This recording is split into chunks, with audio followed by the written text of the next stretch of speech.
В крупном ДТП в Хабаровском крае пострадали дети из Якутии. Напомним, накануне вечером на трассе Хабаровск-Комсомольск-на-Амуре в 3 километрах от населенного пункта Дубовый мыс лоб в лоб столкнулись два рейсовых автобуса. В результате происшествия погибли 16 человек, больше 60 получили травмы различной степени тяжести. Подробности у Афанасия Николаева. Хабаровская трагедия уже практически сутки не сходит с экранов телевизора. Беда коснулась и нашего региона. Сегодня днем стало известно, что среди пострадавших в аварии было несколько детей из Якутии. В результате крупного ДТП, произошедшего в Хабаровском крае, среди пострадавших 4 несовершеннолетних жителей Республики Саха-Якутия.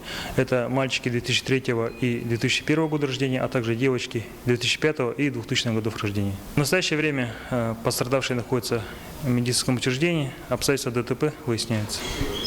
Из официальных источников стало известно, что среди детей 7-летний мальчик из поселка Нижний Куранах, 2 девочки 9 и 14 лет и 12-летний мальчик из Алдана. Все они госпитализированы во 2-ю краевую клиническую больницу Хабаровска. Их состояние врачи оценивают как средне-тяжелое. Сопровождавшие детей взрослые погибли.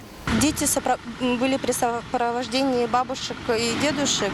3 детей с города Алдана были в сопровождении пенсионерки бабушки, которая погибла на месте ДТП.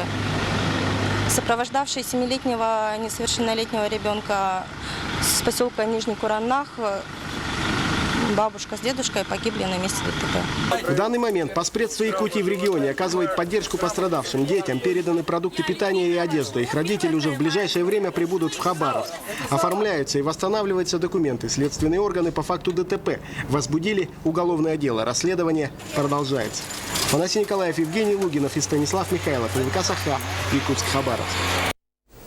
Полная информация о пострадавших размещена на официальном сайте Минздрава Хабаровского края. Также добавим, что глава Якутии Егор Борисов распорядился оказать всю необходимую помощь пострадавшим якутянам.